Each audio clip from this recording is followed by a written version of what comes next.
अब जैसे इस दास की ड्यूटी परमात्मा ने जहां से शुरू किया, मेरे स्वयं घर वाले भी नहीं मानने को तैयार थे, लेकिन मुझे विश्वास दृढ़ हो लिया था। और फिर ये ऐसे समाज के अंदर प्रवेश करना,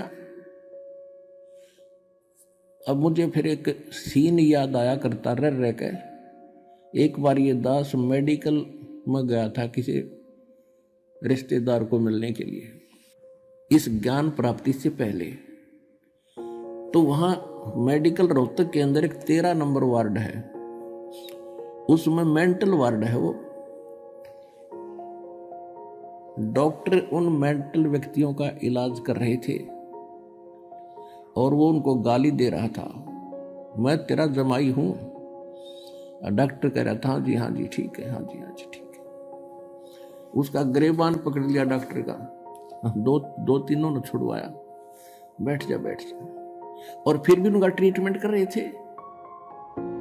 और जब वो उन ट्रीटमेंट ठीक हो गया, वो स्वस्थ माइंड हो गया, फिर वही यूं कह रहे थे, डॉक्टर साहब नमस्ते। तो दास की ड्यूटी पागल वार्ड में ला रखी है।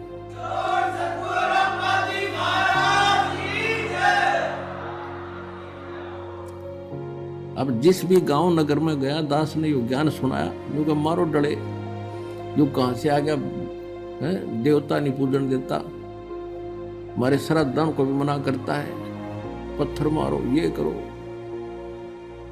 और अब जब उनको ज्ञान हुआ, जब तो मुझे गाली दे रहे थे और अब कहते हैं सत्साई गुरु जी, सत्साई गुरु ने हल कर दिए, जीवन नाश हो गया था।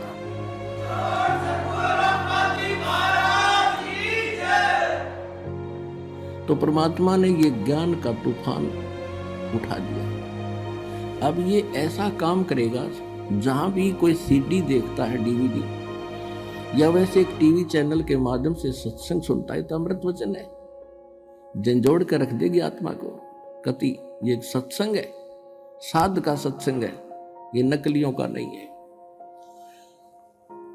और या कोई पुस्तक पढ़ते हैं, जब पुस्तक पढ़ेगी आत्मा, मन चाहे कितनी बकवाद करो, आत्मा हृदय से मानेगी कि ज्ञान ये है, और अवश्य कहेगी कबीर भगवान है।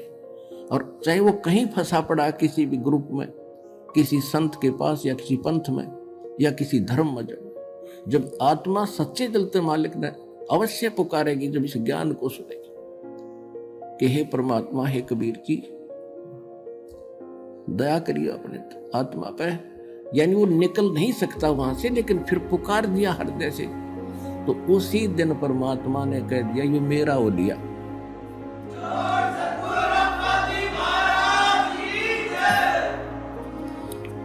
फिर काल को पकड़ कर बाजू से दूर कर देता, दूर हो जाएगा, यो मेरा हो गया, अब मेरे ज्ञान को स्वीकार कर लिया। बेशक वो कितने दिन फिर वहां रहे, आएगा एक दिन, मालिक लाएगा, कुछ भी कारण बनावे।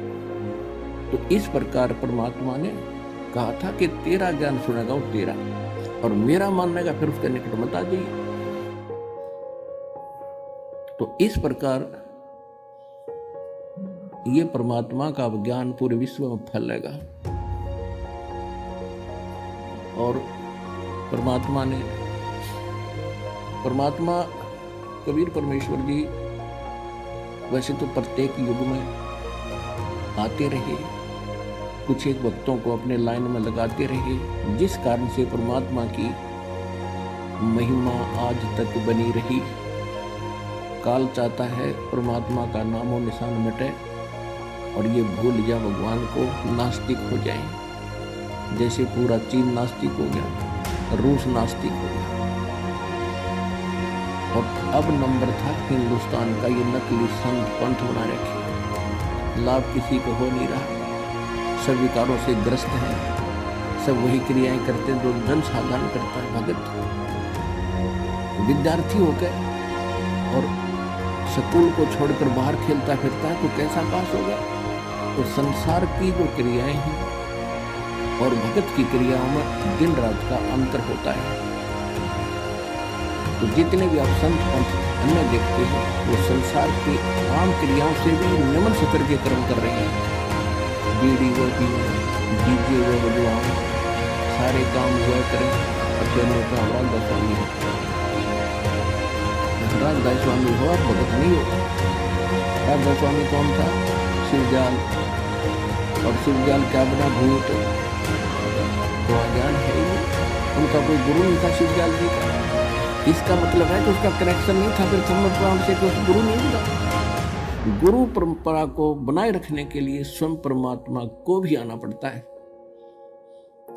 जैसे गरीबदास जी को मिले, उसका कनेक्शन बन गया, स्वयं संत रूप में आके उनको शिक्षा देगी और परंपरा चला दी। और उसी परंपरा से दास के पास वो पावर आ रही है, यह जुड़ी हुई उस परमात्मा की टीम।